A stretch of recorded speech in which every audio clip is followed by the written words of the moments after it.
And 1, 2, 3, go! Isang mapagpalang gabi po sa ating lahat.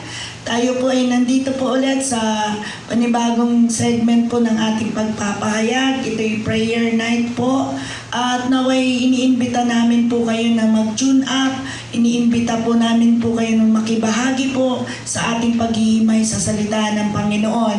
At makikita natin po dito, matatagpuan natin lamang yung salita ng Panginoon na nagbibigay po ng kapayapaan, yung ating mga karunungan tungkol sa ating Diyos, lalong-lalo na yung pagmamahal niya sa bawat isa. So, sa gabing ito, isha-shout out ko na po, mga kapatid, lalong-lalo na sa ating mga kapamilya, sa CM Go family, CM Go, sa lahat ng CM Go family, CRC, na mga shout out ko na rin po yung mga ating mga CM Go Fellowship at ang ating mga elders, mga kananayan dyan, pretty moms, mga tatay, mga katatayan, lalo-lalo na mga youth na masisipag na talagang gumagawa sila sa kaharian ng Panginoon. Isa-shout out ko na po. At lalo-lalo na rin po yung mga aming mga kapamilya, mga kaibigan, yung mga kaklase ko na itatag ko po ito at para mapanood nila at ang ating mga kaibigan dyan na naghihintay. So, mga kapatid, tayo na at tayo maghihimay-himay po ng salita ng Panginoon. So, Sister Mercy. Yes, magandang gabi po muli sa ating lahat at ini-invite po namin kayong lahat na makinig po ng aming live stream. Alam po namin na hindi masasayang ang mga ginagawa niyo para sa Panginoon. Yes, Ganun din po kami, amen. hindi kami manghihinayang na mag-share ng Word of God for we know that our labor is not in vain in the Lord. So bago natin umpisahan, Sister Mercy, tayo mananalangin na po. Kasamahan niyo po kami sa aming pananalangin at ito'y uumpisahan ng ating kapatid na si Sister Mercy. So magdasal po tayong lahat mga kapatid bago tayo magsimula sa ating segment po. Dakilang Ama, maraming pong salamat sa gabing ito, Lord, na muli po kami ay binigyan mo na isang opportunity, isang chance po na magpahayag ng iyong salita. Alam namin, Panginoon, na ginagawa namin ito dahil mahal ka namin, Panginoon, at dahil sa maliit naming paraan, Panginoon, ay masuklian namin ang pagmamahal, ang lahat ng mga bagay na ipinagkakalo mo sa amin, Panginoon. Ina-acknowledge ka namin, Panginoon, sa lugar na ito, ang iyong banal na Espiritu, Panginoon, na siyang gumabay sa amin habang kami ay nagpapahayag ng salita ng Diyos. Ganon din naman, Panginoon, winawasak namin sa pangalan ni Jesus anumang gawa ng kaaway. Sa lugar na ito, anumang negative forces na nandito, anumang mga bagay na hindi karapat-dapat dito, Panginoon, ay winawasak namin sa pangalan ni Jesus. Kaya, Panginoon, dalangin din namin, Panginoon, ang mga makikinig, Panginoon, na tumimo sa kanilang puso't isipan ng mga ipapahayag namin, Panginoon, sapagkat ito ay puro salita lamang ng Panginoon. Lord, alam namin na ito ay puro salita mo lamang at hindi mawawala ng saysay, Panginoon. Salamat ng marami. We give you back all the glory, praise, and thanksgiving in the mighty name of the Lord Jesus Christ, our Savior. Amen. Amen. So napakaganda ng ating tatalakayan ngayon. At bago ng lahat, gusto namin hindi naman pwedeng kakain muna tayo. So medyo magkumustahan tayo, little lang si kapatid na si. So kumusta ka kapatid na si? Siyempre, despite what had happened 3 weeks ago, siyempre po, palagi nating sasabihan na we are blessed. Yes, because we amen. are loved by the Lord. We are well loved by the Lord. So, ano man po ang mga nangyayari sa ating buhay, alam po natin na ito ay alam ng Diyos. At everything that happens, it happens for a reason. Yes, amen. So, bago naman po, talagang napakabuti ang Panginoon, yung faithfulness niya, yung kanyang goodness, yung love niya, hindi nagbabago kahit kailanman. Yes. At ito'y nararamdaman ng bawat isa. So, yun lang, lahat ng goodness, mararamdaman mo yun, makikita mo pag ikaw ay nasa piling ng Panginoon. Amen. So, bago ang lahat, handa na tayo. Kapatid, tayo yung mga warrior ng Panginoong we're Diyos. always ready. Yes, amen. So, dumako na tayo. Are you ready mga kapatid? Dito na po yung ating hinihintay na salita ng Panginoon. At ito'y hango po sa 2 Chronica, verse 20, verse 20 to 17. So sabi nito, hindi na kailangan na makipaglaban pa kayo. Maganda lang kayo, magpakatatag at masdan ninyo ang katagumpayan na gagawin ng Panginoon. Amen. Para sa inyo. Kayong mga taga-Juda at taga-Jerusalem, huwag kayong matakot o mangina. Harapin ninyo sila bukas at ang Panginoon ay sasama sa inyo. Papuri sa salita ng Panginoon. So sa gabing ito, napakaganda yung pangungusap ng Panginoong Diyos sa atin. Talagang sinabi niya na huwag na kayong makipaglaban, ang gagawin lang ay maganda kayo at magpakatatag. So, napakaganda po yung sinasabi ng Panginoon dito sa verse na ito. At talagang, alam mo totoo nga na talagang wala naman talaga tayong magagawa. Kasi unang-una, kung makikipaglaban pa tayo, ano ba yung magigain natin? So, inaanyayahan tayo ng Panginoon na sinabi nga niya na magpakatatag kayo. Kasi una talaga naman makikita mo na napagtagumpayan na lahat ng mga bagay dito sa ibabaw ng mundo. At sinabi niya na ang dapat lang natin is magpakatatag at siya yung gagawa. So ano ba? At titingnan lang natin daw yung katagumpayan na gagawin ng Panginoong Diyos. So sa mga taong alam namin, hindi naman po talaga exempted. Habang tayo nabubuhay dito sa mundong ito, makikita natin yung mga dumadating na mga pagsubok na yan. Siguro, immune na tayo doon sa sinasabing pagsubok Pero alam nyo, dito nasusukat kung gaano tayo kapananampalataya, gaano tayo nananalig sa Panginoon. Huwag niyong sabihin na itong mga pagsubok na ito ay walang saysay sa Panginoon. Tinitingnan lang niya ang mga taong ito kung hanggang saan, kung hanggang ikaw ba ay talagang kakapit pa rin sa Panginoon in spite na nakakaranas tayo ng mga ganitong pagsubok. Yun po yun ang tanong doon. Kaya sa bawat na lumalaban tayo sa Panginoon, habang nilalaban natin ang Panginoong Diyos, nandun naman po yung mga pangako niya na ibinibigay sa atin. At yun po yung nararanasan ng bawat isa, na lahat ng tumanggap at umiibig sa Kanya, andun po yung mga pangako, andun po yung mga grace ng Lord. At ako mismo, kayo din mismo, at iyon ay naranasan nyo. So wag na tayong lalayo sa Panginoon kung meron ng mga bagay na sinasabi niya na mga pagsubok o anumang mga suliranin, problema yan. Laban lang tayo mga kapatid. Hindi lang dito natatapos. Sabi nga nila, hindi yun ang darkness, hindi palaging dark. Magsashine at magsashine, aaraw at sisikat pa rin ang araw. So huwag nating gamitin po yung mga problema na maging mahina po tayo sa ating pananampalataya.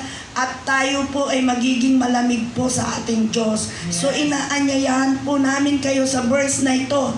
Magpakatatag lang tayo at ang Panginoong Diyos ang lalaban sa atin. So amen ba? So iyon po yung aking ibibigay doon. Naway nakapagbigay po ako ng konti. Simple but magre-remain sa atin. Yung sa isip natin, sa puso natin, i-remain natin po ito. At makakaasa po tayo na magbibigay ito ng ating kalakasan upang harapin natin itong buhay na ito. So, ibibigay ko na po kay Sister Mercy. Tama po yun. Hindi na po natin kailangang makipaglaban. Alam mo, kapatid na Abby, napakarami nating mga trials and sufferings, mga difficulties na naranasan sa buhay natin. Bagkos ako, sasabihin ko po na 3 weeks ago ay nagkasakit po ako, pero hindi po yun nangangahulugan na hindi ka na mag-share ng Word of God. Hindi nangangahulugan na hindi ka na magbabasa ng Bible. Hindi nangangahulugan na ikaw ay hindi na mag-aasta ng mga bagay na para sa kaharian ng Panginoon. Kundi bagkos ay tayo ay sinusubok lang ng Panginoon para sa isang magandang purpose. Alam natin na hindi natin lahat ng laban po natin ay ang nakikipaglaban para sa atin, walang iba kundi ang Panginoon. So, bakit tayo mag-give up? Ano ba ang tayo ay nilikha ng Diyos na malakas, na binigyan ng pagmamahal, binigyan ng pananampalataya, binigyan ng kaisipan. So kung ano man ang mangyari sa buhay natin, iasa natin sa Panginoon sapagkat siya yung bahala. Kasi umasa man tayo o hindi sa Panginoon, ang Diyos ay mananatiling Panginoon natin magpakailanman. So ano pa ba ang ginagawa natin kundi magpatuloy po tayo mga kapatid sa Panginoon sapagkat hindi sayang ang gagawin natin para sa Panginoon. Hindi mawawala ng saysay ang anumang bagay na inilaan natin para sa Diyos sapagkat siya ay Diyos na. Siya ay mananatiling Diyos forever. Amen. Pero tayo, magwawakas tayo dito sa mundo eh. Pero ang Diyos, alam natin na makakasama natin ang Panginoon habang buhay, habang panahon kapag tinanggap natin siya. So, Amen. So napakaganda po yung Word of God ng Panginoon at yung revelation kahit ako. Tuloy-tuloy. At sa totoo lang mga kapatid, pag nasa kay Kristo ka, yung mga nararanasan mong blessing niya talagang ipagkakaloob niya yung pangako niya. Asamin Amen. natin yung pangako niya at iyon po yung ibibigay po at ibibigay sa atin ng Yes. Panginoong Amen. Diyos. Huwag nating titiglis ang tao. Ang Diyos ang titiglis ating natin dapat. titingnan palagi, focus our mind to God, focus our heart to God, focus our mga deeds natin sa Panginoon dahil siya yung magbibigay ng katibayan sa ating buhay. Amen. So, napakaganda tayo ngayon, Sister Marcy. Kakantahan, hahandugan natin ng Panginoong Diyos ng isang kanta, isang awit. Amen. Siyempre, So, bibigyan ang natin. segments na ito pag walang kanta para Oo. sa Panginoon. Amen. Amen, Lord. Hallelujah.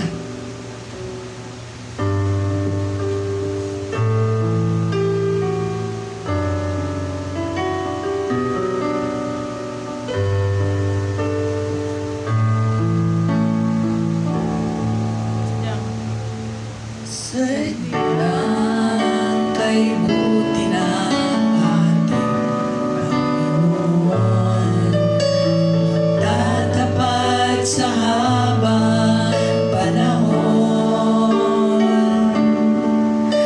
maging sa kabila ng aking pagkukulang, biyaya niya'y patuloy na daan. Katulad ng pagsikat ng gintong araw, patuloy siyang nagbibigay ng law. Kaya sa puso ko't damdamin, katapatan niya'y aking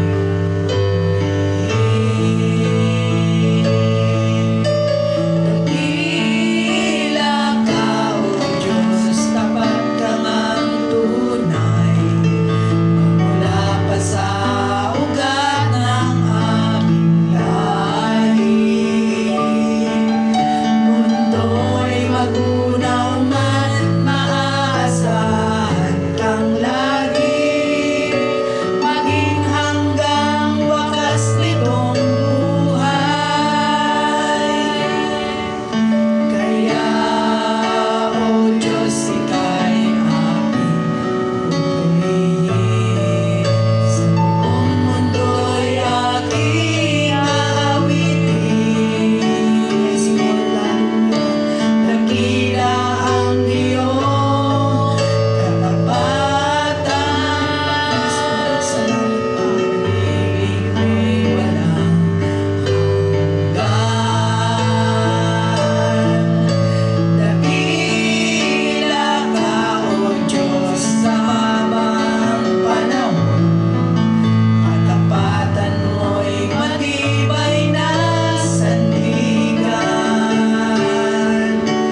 Sa bawat bighati, tagumpay man ay naroon, daluyan ng pag-asa kung kailan ay hinahon.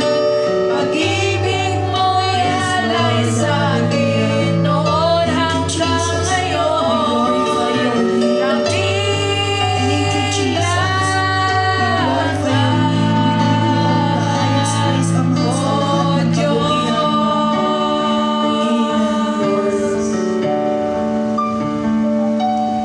Yes, amen. So, Thank dako you, na Lord. tayo sa prayer. Lord, salamat po sa gabing ito na kami po ikinasama mo, Lord. Pinupuri ka namin. Amen. Sinasamba ka namin, Lord. Yes, Lord. Itinataas namin, Lord, ang aming mga pamilya. Yes, Lord. Ang kanilang pamilya, Lord. Alam ko, Lord, na lahat ng pamilya ay minahal mo po ng sulit, Ama o God. At ito po yung unang pinagmulan ng pagmamahal mo, Ama o Yes, God. Lord. Pag sama-samahin mo ang mga miyembro ng pamilya na may pagmamahalan, may kalingaan, may katapatan ng bawat isa at pag-aaruga ng bawat isa, Lord. Alam ko, Lord, na mahal mo po kami. Ikaw po yung unang nagmahal po sa amin. Lord, amen. Itinataas ko rin, Ama, ang mga youth, Ama, yung mga kabataan namin sa aming community, Ama o God. Alam ko, Lord, na ikaw po yung nagbibigay po ng strength nila, Amen. yung kanilang katalinuhan, Ama, Yes, Lord. na magampanan nila, Lord, ang kanilang mga ginagawa sa kanilang buhay, Ama. Lalong-lalo na, O Diyos, ang kanilang pag-aaral, Lord, i-bless mo sila. Amen. Give the desire of their heart, Ama o God, Yes, Lord. upang sa ganun ay mapagtagumpayan nila yung kanilang minimiti sa kanilang buhay, O Amen. God. Alam ko, Lord, na marami kang kabataan na gagamitin, Lord, at ito yung iyong kagustuhan, Ama. I-bless mo po sila. Ibigay mo po yung kanilang pangangailangan hanggang ulo hanggang paa, O God, para sa ganun lalo kanilang pupurihin, lalo kanilang sasambahin, Ama o God. Ganun din po sa aming yung mga simbahan, Ama o God. Gamitin mo yung mga simbahan, Lord, na nagpupuri sa iyo, lalong-lalo na yung mga matatapat mong naglilingkod, Ama o God. Yes, Lord. Bless mo po, Ama, yung mga simbahan, Lord, lalo-lalo ng aming simbahan na CM Go Port Bonifacio, Lord. Yes, Lord. Alam ko, Lord, na ginamit mo na itong simbahan na ito upang mayahayag ang iyong pagmamahal at kabutihan mo, Ama. Lalo mo kaming kakasamahin. I-bless mo ang bawat isa, O God, para mayahayag namin at i-bless namin ang aming mga kapwa-tao upang sa ganun ay lalo kanila, Lord, makilala, O God. Amen. Salamat sa pagmamahal mo sa bawat isa, Lord, at yung karunungan mo na ibinigay mo po sa amin. Ipinapanalangin ko rin, Ama, ang mga pastor, mga elders, evangelists, mga misyonaryo, Ama o God. Gawin mo po silang mga tupang masagana, Ama o God, para may hayag po nila yung salita mo, may hayag po yung good news po, Ama. Para sa ganun, Lord, ay marami po silang marami pong maakay na kaluluwa upang sa ganun, marami pong mapunta sa iyong kaharian, O Diyos. Lalo mo pong i-bless, lalo mo po silang sasaganain at i-bless ng karunungan, ang kanilang wisdom, Lord, na nanggagaling po sa inyo. Lord, idinadalangin ko rin po sa aming community, Lord, ang aming barangay, Lord. Ikaw po yung magbigay po sa kanila ng takot po, Ama, na maglingkod para sa ganun, Lord, ay maging mabuti po ang sinasakupan nila, Lord. Amen. Magmula sa kanilang kapitan hanggang sa pinakamababa, O God. Para sa ganun, Lord, ay maging harmonious, Panginoon, ang aming pagpupuri, maging magpayapa ang bawat isang na paglilingkuran nila, O Diyos. Maraming salamat, Ama. Ikaw po yung pinupuri namin sa gabing ito at may taas po lalo po ang iyong pangalan na si Jesus. Yes. Ikaw si... Amen.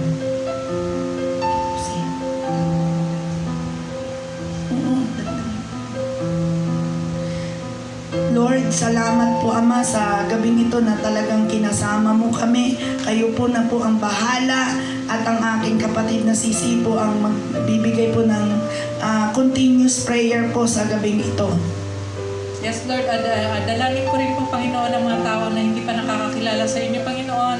Lord, alam namin, Panginoon, na sinasabi sa Bible na sindamin ang buhangin sa dagat na hindi maliligtas. Pero naniniwala pa rin ako, Panginoon, na may panahon pa, mahaba pa ang araw, Panginoon, na dapat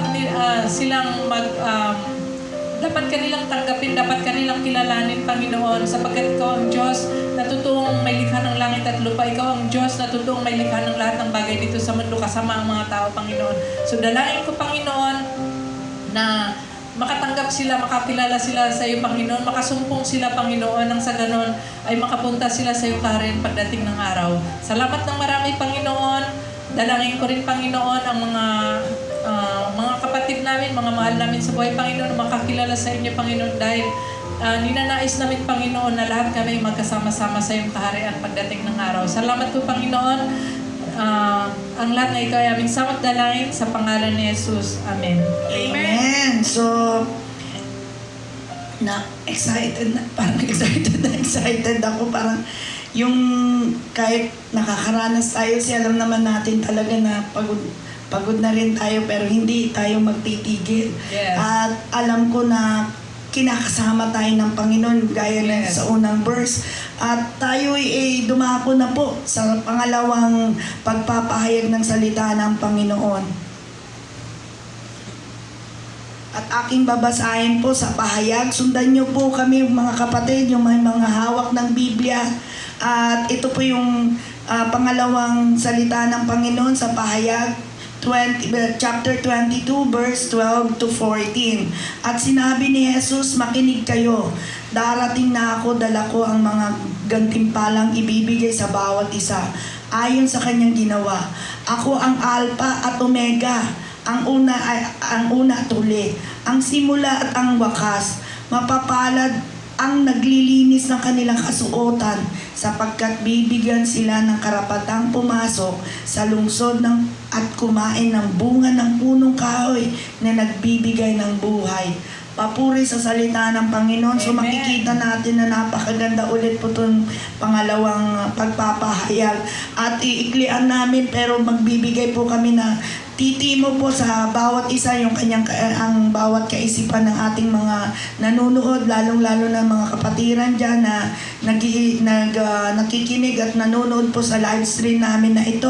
So, uumpisa na natin sa maikli natin kasi dito Yes. sa pinali natin talagang magbibigay tayo ng kunting panahon dito, kapatid. So, umpisahan mo na, Sister Mercy. Yes, so dito po sa pahayag 22, verses 12 to 14, sinasabi nga ni Jesus na makinig kayo, darating na ako, dala ko ang mga gantimpalang ibibigay sa bawat isa ayon sa kanyang ginawa.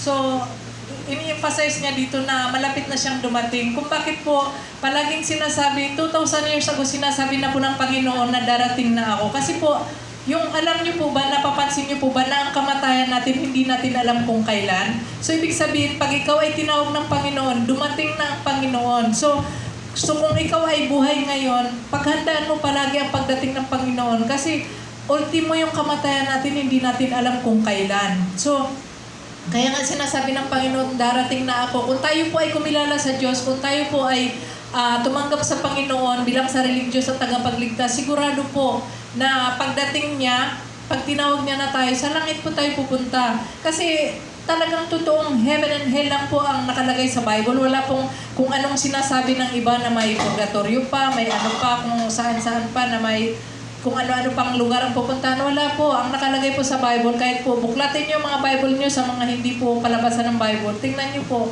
walang iba doon kundi heaven and hell lang. So darating ang Panginoon, dala niya yung mga gantimpalang ibibigay niya sa atin. Tayo po, gagantimpala ng Diyos base doon sa mga ginawa natin. Ano ba yung ginawa natin? Tayo ba ay natulog-tulog lang? Tayo ba ay nag-games lang? Tayo ba, ano bang ginagawa natin? Kain tulog lang ba? Hindi po. Isa po sa mga purpose natin dito sa mundo ay ang mag-share ng Word of God. At isa po yun, yung kilalanin natin yung Panginoong Diyos. So, sino po ba ang dapat na magpahayag ng salita ng Diyos? Kundi tayong mga tao. So, tayo po ay nilikha ng Diyos para sa isang dakilang purpose na ipahayag ang kanyang salita sa buong mundo, sa buong sangkatauhan. So, alam po natin na darating ang araw na tayo mong lahat ay mawawala dito sa mundo. Pero po, tandaan po natin na kung tayo po ay naging kapakipakinabang sa mata ng Diyos, naging kapakipakinabang po yung ginagawa natin, alam natin na mayroon tayong reward sa Panginoon. Siya po yung Alpha na Omega, siya pa ang simula at ang wakas. So, ano ba ang hindi niya kayang gawin? Kaya niyang gumawa ng mga puno, kaya niyang gumawa ng mga imposibleng bagay dito sa mundo. Anong bagay pa ang hindi niya kayang gawin? Lahat ay posible sa Kanya. So, mapapala daw ang mga taong naglilinis ng kanilang mga kasuotan sapagkat bibigyan sila ng karapatang pumasok sa lungsod at kumain ng buo ng punong kain na nagbibigay buhay. Pero po, tayo po, paano ba ang sinasabing naglilinis naglilinis ng kasuotan? Ibig pong sabihin, tayo pong lahat kasi ay pinanganak ng makasalanan. Lahat po tayo ay makasalanan. So, ano man po yung ginagawa nating pagkakamali, subalit nagpupursige po tayo na maiayos natin yung mga pagkakamaling yun. Ibig sabihin, para po tayong mga kasuotan na tinatry nating labhan at linisin yung mga kasuotan na yun. Nang sa ganon, ay maging karapat-dapat po tayo na kumain ng bunga ng punong kahoy na inihanda ng Panginoon sa atin. Yun na yung buhay na walang hanggan. So, karapat-dapat po tayo sa Panginoon kapag tayo po ay nagkasala at humingi ng kasalanan, ng kapatawaran ng kasalanan sa Panginoon. Sapagkat kahit ang maitim daw na bagay ay kayang paputiin ng Panginoon. So, gaano man kalaki ng pagkakasala natin sa Panginoon, kaya niya itong paputiin na kagaya ng isang niebe. So, manatili po tayo sa presensya ng Panginoon. Humingi po tayo ng patawad sa Kanya. Ganon din naman po, magsisi po tayo at talikdan na yung mga dating kasalanan. Okay lang po yan, i-criticize tayo ng mga tao na si ganito, oo, ganito yan, dati yan, ganon. Pero hindi po mahalaga kung anong sasabihin ng tao. Ang pinakamahalaga po kung ano ang sasabihin ng Diyos sa iyo. Sapagkat pare-parehas lang po tayong tao na mamamatay tayo. I-criticize nyo man kami, bahala kayo, pero bahala na rin si Lord sa inyo. So yun lang po. Thank you. So, salamat Sister Mercy. Exam ko na. So, dito talaga, kala nyo, nananakot kami, pero alam nyo, sa totoo lang, kung titingnan lang natin sa salita ng Panginoon sa pahayag na ito. At sinabi ng Jesus, makinig kayo. Kiniget niya yung attention natin para makinig kasi napaka-importante po yung salvation. Yung salvation kung saan po pupunta yung yung pangalawang buhay kung saan tayo pupunta. So natanong nyo na po ba sa sarili nyo? Pagdating ng araw, pagdating tayong lumisan kung saan pupunta, at ikaw lamang ang makakasagot. At ito po yung sinasabi namin na bakit ito po yung pinili namin. Mga kapatid, magising na po tayo. Napakaikli po ang buhay ng isang tao ngayon. Amen. At hindi po natin alam. At ito po yung ang isang katanungan sa isa. Tayo po ba ay handa na? Yun po yun. At iiwan namin po sa inyo kung tayo ba ay handa na. So, maging handa po tayo, ipaghanda natin itong pangalawang buhay na ito kasi dito natin may enjoy po yung pangako na ibinigay ng Panginoong Amen. Diyos. Yes. At ito yung sa first namin ibinigay na makaranas man tayo ng mga iba't ibang kapigatian. Pero at the end of our race of our life, ay matatanggap natin yung ating reward na, Amen. which is the putong ng buhay, mga kapatid. Buhay na So, walang hanggan. napakaikli man itong buhay na ito, pero asamin natin na yung nag-iisang kaluluwa natin ay mapunta sa piling ng Panginoong Amen. Diyos. So, yun po yung ini-invite namin na sa ating lahat, naway mapaghanda po tayo.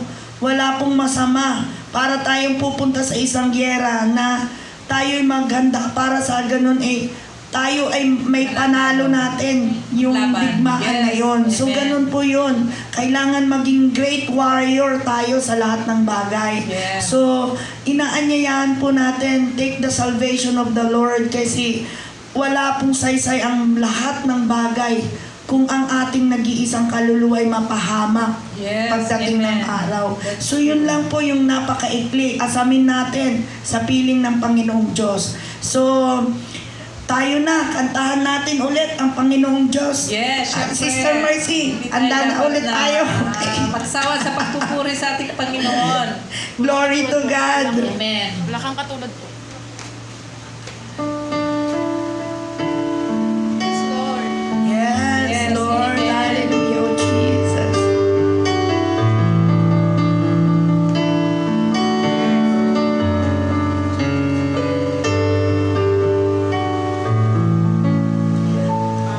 Awipin ko man lahat ng awit sa mundo, di kayang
napakabuti talaga ng Panginoong Diyos talaga. Kahit hirap na hirap kami kumanta, pero alam niyo po ba na it is really Yes. para sa Panginoon. Basta sa Panginoong Diyos gagawin Kahit natin. magkalibag-libag na dyan.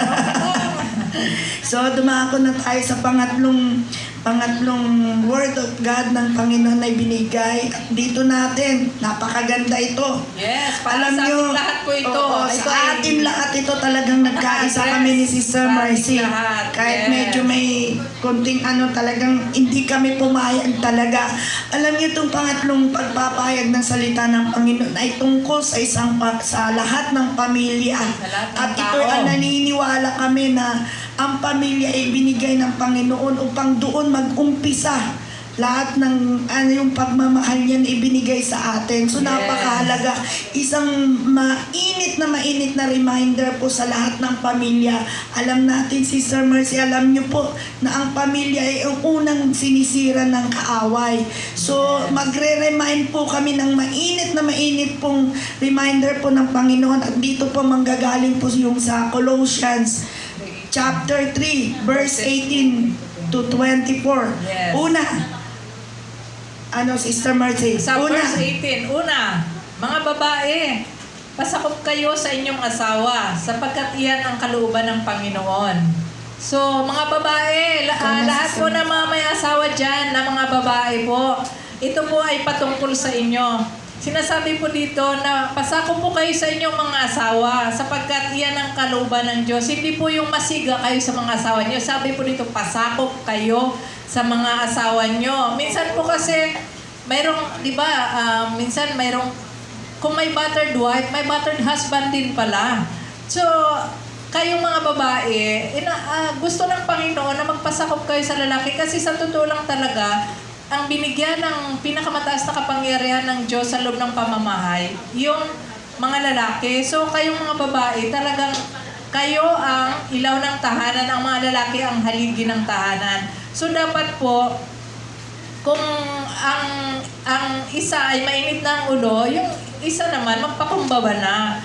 Kung ikaw naman babae, huwag ka namang masiga kapag isa sa lalaki. Dapat, ikaw, kung totoong naniniwala ka sa Panginoon, dapat nagpapasakop ka sa Panginoon sa asawa mong lalaki sapagkat yan yung gusto ng Panginoon. Ayaw kasi ng Panginoon na nagkakagulo ang isang pamilya. So, marapat na pasakop talaga yung babae para wag maging source ng away sa buong pamilya. Kasi kung maganda yung samahan ng nanay at tatay, sigurado magiging maganda rin yung magiging kaugalian ng mga bata. Pero kung ang nakikita ng mga bata, mas matapang pa palagi yung nanay kisa sa tatay. Nako, sigurado yung mga anak, lalaban din yan sa magulang. Ikaw nga dyan, pag magsagot-sagot ka kay papa, ganyan-ganyan.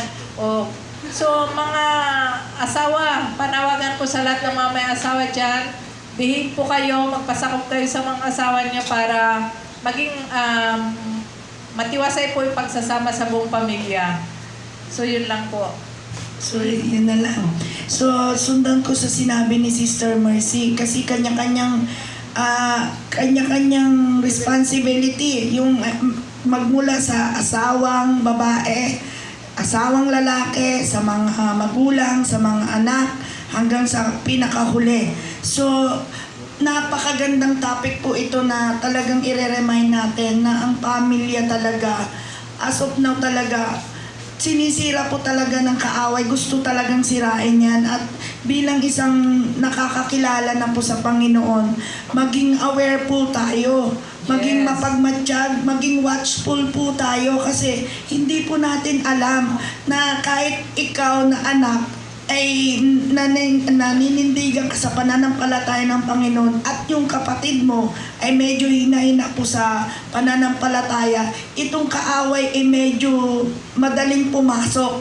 Kaya kailangan yung family is sealed by the blood of Jesus. Amen. Talagang isi-sealed. So, yun po yung ating ipapanalangin. So, sa mga babae, panawagan po sa babaeng may asawa, talagang nire-require ng Panginoon na kailangan magpasakop sa asawa. Yes. Kasi alam natin na ang bakit kaya ginawa ng Panginoon na kailangan ang babae magpasakop, hindi naman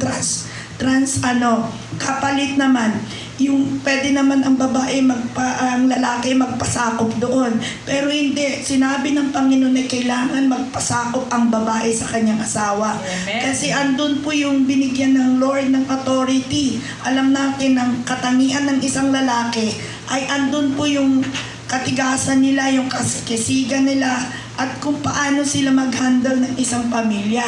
So, tinatanong nyo siguro, bakit ang lalaki, ang babaeng asawa, kailangan mag-submit sa kanyang asawa. Yes. Susundin po natin yung sinasabi ng Panginoon at napakahalaga. At alam po ng bawat pintig, bawat nang nangyayari sa loob ng tahanan is yung alam niya mangyayari, kaya ito ang sinabi ng Panginoon.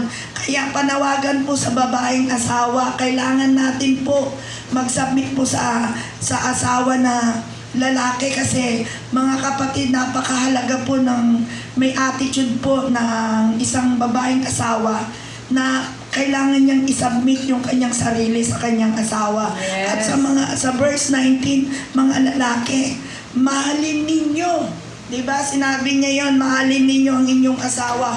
So sa mga lalaki, kailangan talagang mahalin ninyo ang inyong asawa, kasi iyan po ay isang ibinigay na responsibility ng iyong asawa, kailangan mahalin. Sa panahong ito, alam natin na maraming nababalitaan na sinasaktan nila yung kanilang mga asawa, ginagawang mga ano ba yun? Chickbag. Oo. At ang ito pa ang napakahirap intindihin, yung bang ibebenta nila yung kanilang asawa sa ibang mga alam na natin. So napakasakit po iyon at ayaw ng Panginoong Diyos. At iyon po yung iniiyak po ng Panginoong Diyos sa mga tao.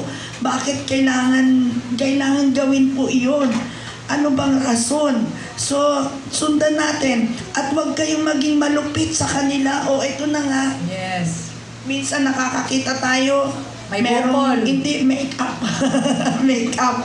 Pero black eye pala yun. So, hindi nakakatuwa sa mga asawa na sinasaktan nila yung kanilang asawang babae. At saka hindi ka lugod sa Diyos yun yung ganyan. Oo, napakapangit at doon pumapasok. Kaya nga sabi ko ulit nga, maging aware po tayo sa lahat ng pagkakataon, kasi this is the last age na po. Nandito na po tayo sa huling Last panahon. days, yes. So, hindi natin po alam ang kaaway, nagdo-double time. Always remind po sa sarili natin na ang kaaway palaging nakaabang yan. Yes. So, ito na po sa verse 21,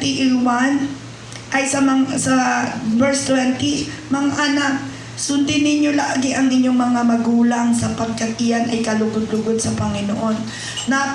Alam nyo mga kapatid, huwag nyong sabihin boring po itong tinatalakay natin. Ito po'y napaka-great reminder po sa bawat isa, kasi tayo, bago magkaroon po ng isang family, kasi basic society po yan, family.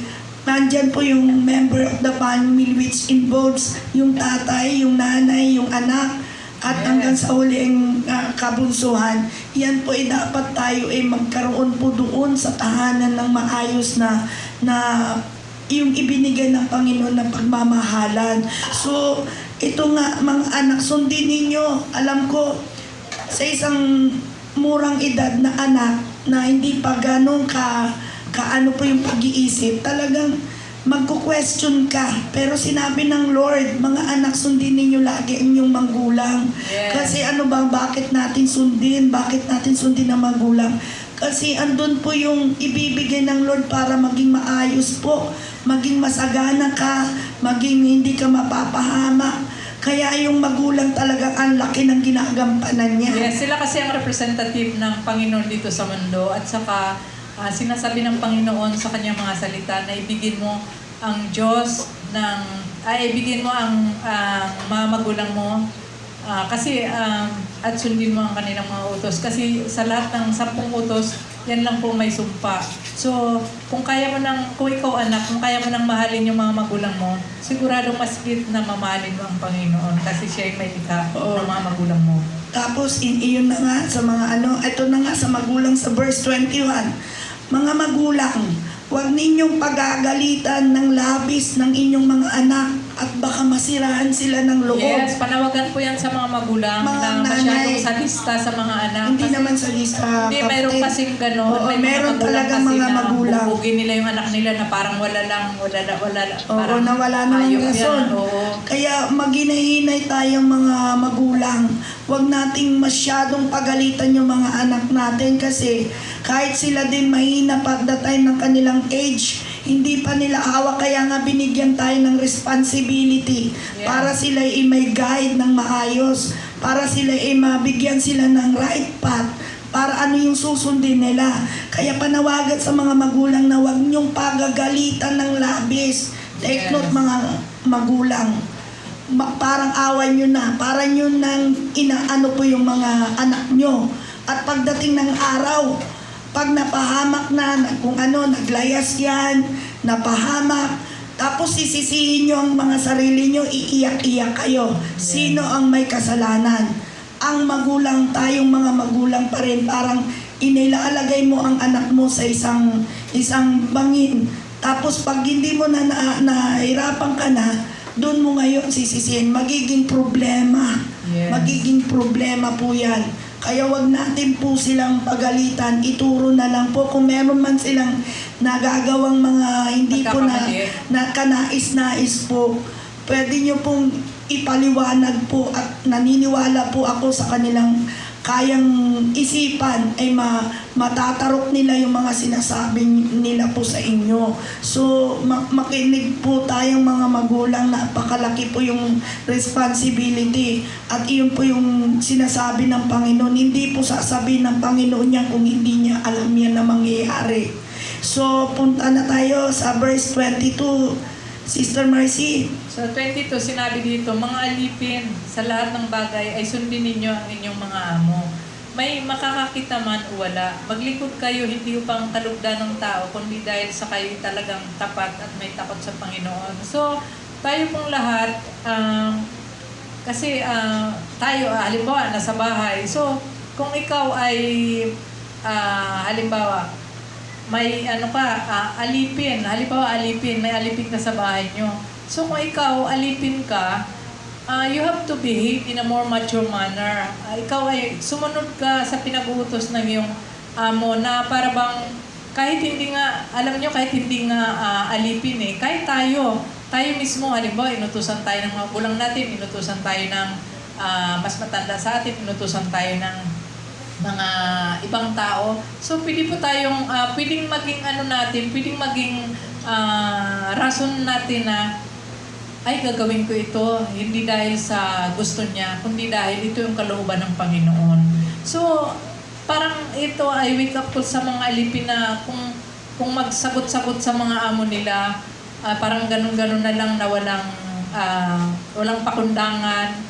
Pero alipin ka man, mahal ka ng Panginoon, kaya nire-remind ka na para kung sinasabi mo na inuutusan na naman ako nito, ano na naman ipapagawa sa akin, ganito na naman, isipin mo na lang na hindi ka sa tao naglilingkod, kundi sa Panginoon mismo. Kaya Nga, Sister Marcy. magiging magaan yung pakiramdam mo kasi hindi yung pinaglilingkuran mo ay Diyos ng mga Diyos, Hari ng mga Hari at Panginoon ng mga Panginoon, hindi yung ordinaryong tao lang. So yun pala ang isa-isip mo, hindi yung kung iisipin mo kasi nasa tao, naku, utos na lang ito ng utos, palagi na lang ako inuutusan ito. Pero kung sa Diyos mo, sinisentro yung attention mo, hindi ka mawawala ng gana, patuloy kang magtatrabaho. Amen. So sa verse 22, ito'y talagang kompleto. At itong mga alipin na ito, yung mga namamasukan, yung mga minsan may katulong at isinama ng Lord yan na as a member of the family. Yan. Pero tingnan mo ang sinasabi ng Panginoon, mga alipin. Kaya kasama pa rin siya sa member of the family. Sa lahat ng bagay, sundin ninyo ang inyong mga amo. So, ibig sabihin, kailangan i-remind din. Ito kasi, siyempre, ang mga na pumapasok, yung mga katulong na ganyan, minsan sila yung nagiging member of the family, mayroon siyang connection. So, inire-remind ng Panginoon na sundin ninyo ang inyong mga amo. So wala na pong question din. Kung may mga amo po na minsan talagang hindi na po na uugma sa kanilang mga pag-uugali. Pero nire-remind ng Panginoon na sundin ninyo kasi alam nyo po yung pinasukan nila eh. Alam nila yung trabaho nila. Pero may reminder din po sa mga may amo na nagkakaroon po ng mga katulong po at nakakakuha din po dahil sila po ay nakakaangat ng pamumuhay. Huwag nyo naman pong paglabisan na kahigpitan kasi tao din po yan. Yes. Pare-parehas din po tayong nilikha ng Panginoon. At reminder po na kailangan din nilang ibigin. Kailangan din bigyan sila ng pansin. Yes. Upang sa ganun ay maging harmony po yung mga pagsasama sa loob ng tahanan. So napakabuti ng Panginoon. Wala kanya-kanyang responsibility kahit nga sa mga katulong o alipin o namamasukang bilang taong bahay ay binigyan siya ng 'di ba? O kumpleto. Kaya mga kapatid, at ito sa verse 23, sabi niya, anuman ang inyong ginagawa, gawin ninyo ng buong puso na parang ang Panginoong kayo naglilingkod at hindi sa tao. Yes. So, ibig sabihin, lahat ng gagawin natin ay kailangan gawin natin heartily para sa ating Panginoon. God, yes. At parang sa Panginoon kayo naglilingkod. Kasi minsan tayo napapagal, napapagod, minsan wala na tayo sa focus na itong mga ginagawa natin. Mas napakasarap ito pag ginawa natin para sa Panginoon. At Yes. makakakamtan natin yung kapayapaan kahit napapagod tayo, napapagal minsan. Pag ginawa natin ito sa Panginoong Diyos, sigurado, parang sinabi nga niya, parang isang agila na hindi marunong mapagod, lipad lang ng lipad. Yes. So, napakaganda talaga, papuri talaga sa salita ng Panginoon. Sundan na natin, Sister Mercy, Sige. sa 24. Sapagkat si Kristo ang Panginoong pinaglilingkuran ninyo at alalahanin ninyong pagkakalubang kayo ng Panginoon ng gantimpalang inilaan niya para sa inyo. So itong lahat ng verse na ito from Colossians chapter 3 verses 18 to 24, ito pong lahat ng pag sinunod po natin ito, kung ikaw ba ay nakapaloob dito, ikaw sa babae na asawa, kung ikaw ba ay lalaki, kung ikaw ba ay magulang, kung ikaw ba ay anak, kung ikaw ba ay alipin. So kapag sinunod po ninyo kung saan pong kategory kayo nandito belong, kung kayo po ay sumusunod sa kalooban ng Diyos base dito sa kanyang kautusan, sigurado po mayroong inila na gantimpala ang Panginoon para sa inyo. So kaya nga, be still to the Lord, kasi kung tayo po ay sumusunod sa Panginoon, pwede bang hindi tayo gantimpala ng Panginoon? Nagbibigay nga siya ng reward doon sa mga taong hindi kumikilala sa Kanya. Nagbibigay siya ng reward. Our God is a God who gives us always reward.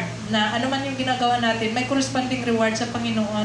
Ganon din naman, syempre, hindi natin dapat kalimutan yung putong ng buhay na naghihintay para sa atin. Yes. Doon sa mga taong That's the most important. tumanggap sa Kanya. So kaya nga, kung ikaw babae, kung ikaw lalaki, kung ikaw amo, kung ikaw anak, kung ikaw alipin, bakit huwag nating i-focus ang mga sarili natin sa mga bagay na nandito, kundi tingnan natin, think outside the box. Parang tingnan natin, nandito lang ako sa loob ng pamilya, ganito lang buhay ko palagi. Hindi po. Tingnan po natin kung itong mga bagay na ito ay sinusunod natin. Sigurado po, in the future, in the long run, mayroong reward na naghihintay sa atin.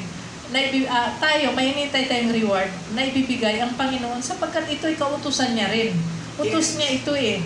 Kung ikaw man ay babae, lalaki, alipin, anak, so maging po tayo. Kaya nga sinasabi dito na parang naglilingkod ka, hindi sa tao kundi sa Panginoon, kasi alam mo na bibigyan ka ng reward ng Panginoon kasi sumusunod ka sa Kanya, sumusunod ka sa kagustuhan niya. So hindi po masasayang yung anumang ginagawa natin para sa Panginoon. Amen. Basta yung pinaka-importante, aware po tayo. Ang family po talaga sa panahon ito inaatake na po ng kaaway. Yes. So dapat maging aware po tayo, mapagmatsyag, maging watchful, be watchful mga kapatid. Ihandaan nyo ang mga kanya-kanyang, ihandaan natin ang ating mga pamilya, yung inyong pamilya, na talagang ilapit natin lahat sa Panginoon kasi talagang ang kaaway talaga ay ang Double dali time din niyang siya wasakin. para Ito po yung point magwasak. niya. Oo, so yun yung panawagan namin na talagang kailangan ang pamilya ay makakilala po sa ating Panginoong Diyos. Amen. So maraming salamat po. At meron pa, 'di ba, Sister Mercy? Yes. Magkanta ulit po tayo at iyon po yung pinaka pinali na nating kanta sa ating Panginoong Diyos. Yes. Amen. Amen. Yes.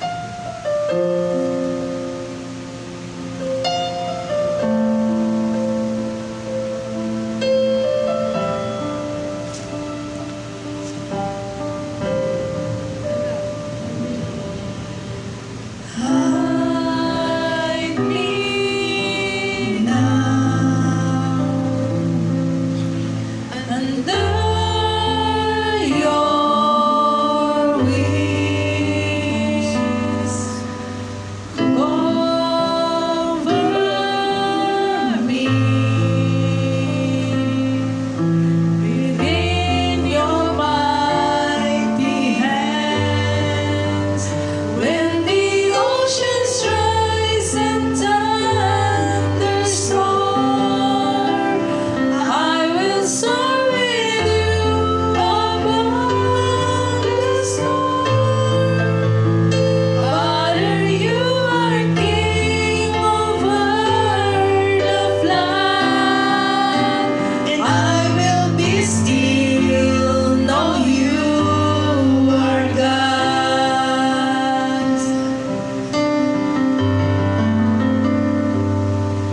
Find rest my soul in Christ alone.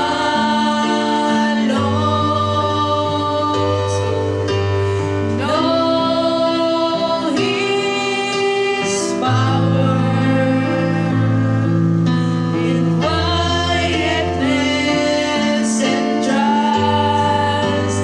When the oceans rise and thunders roar, I will soar with you above the storm. Father, you are King over the flood, and I will be still, know you are God. When the oceans rise and thunders roar, I will soar with you above the storm. Father, you are King over the flood, and I will be still, know you are God. I will be still, know you are God. I will be still, know you are God. Yes, Lord, hallelujah, oh Jesus. Thank you for everything, Ama, oh God. We pray for you, Panginoon, na inilalapit namin, Lord, ang mga tao, Lord. Bless them, Ama. Hindi namin po man kilala po sila. Lord, alam namin, Lord, ng bawat isa po, Panginoon, ay kilala nyo na po. Amen. Lahat po yung mga nagugulumihanan, lahat po yung namumblema, lahat po na nakakaranas po ng suliranin, Lord. Meron po kayong sariling pamamaraan, Panginoon. Yes, At Lord. naniniwala po kami sa iyong power. Yes, ang inyong Lord. gagawin, Panginoon, sa bawat tao Yes. na kailangan nila po ang inyong tulong, O God. Amen. Itinataas ko rin po, Panginoon, ng mga may sakit. Lord, alam ko po, Lord, na you are the great healer, Ama, O God. Alam namin, Panginoon, na maraming nakakaranas po ng may sakit po. Hindi man namin po kilala po yung mga nasa loob po ng hospital, nasa loob ng tahanan, O God. Yes. Lord, itinataas po namin po sa inyo. Ganon din po yung nakaranas kahapon si Nico, Lord. Alam ko, Lord, na continuous na po yung healing niya, Lord. We are Amen. declaring the victory, Lord, of Yes, healing, Lord. Ama, O God. Amen. Alam po, Panginoon, na meron man pong distraction po, Lord, pero Lord, yung power mo, yung kapangyarihan mo po ang magpapagaling po sa kanya, Yes, Lord. Lord. Itinataas ko rin po ng mga nakakaranas po yung mga anxiety, mga depression, Lord. Lord, bigyan niyo po ng kapayapaan yung peace of mind na maugad para maramdaman lalo nila po, Lord, yung pagmamahal mo po sa kanila, Lord. Amen. Alam ko po, Lord, na gagamitin niyo po itong mga taong ito pag sila po'y napagtagumpayan nila, Lord, yung mga nararamdaman nila, Lord. Amen. Ikaw po yung magbigay po sa kanila ng kagalingan, Lord. Itinataas ko rin po, Panginoon, ang mga itong nangyayari po sa kapaligiran namin, Lord, na kasalukuyan na sakit na ito na virus, Lord. Puksain niyo na po sa pangalan ni Jesus, Lord. Yes, Lord. Alam Amen. namin, Panginoon, na one word is enough po para sa inyo na sabihin niyo po na there's healing na, Ama po, oh God. Amen. Lord, kami po'y nagpupuri sa iyo. Naniniwala po kami sa iyo at tinatrust ka namin, Ama. Lord, salamat sa lahat ng inyong kabutihan. At kami po'y naglo-looking forward, Ama, na marami pa kayong mga gagawin po na imala mga kabutihan mo sa bawat isa upang sa ganun, Amen. Lord, lalo kanilang pupurihin at sasambahin, Lord. Amen. Salamat sa lahat, Ama. Pinupuri ka namin, sinasamba ka namin, at ibinibigay namin lahat ng aming strength, ang aming isip at puso para sa iyo, Ama. Amen. In Jesus' name we pray. Amen. Amen. Thank you, viewers. Thank Thank you. you. Yes, Maraming pong salamat sa inyong lahat. To God be all the glory. salamat sa lahat. Sa susunod po, kayo po ang mapagpala at kayo po'y panalo po ulit po sa ating Panginoong Diyos. Amen. Maraming salamat. To God be all the glory. Bye! Bye.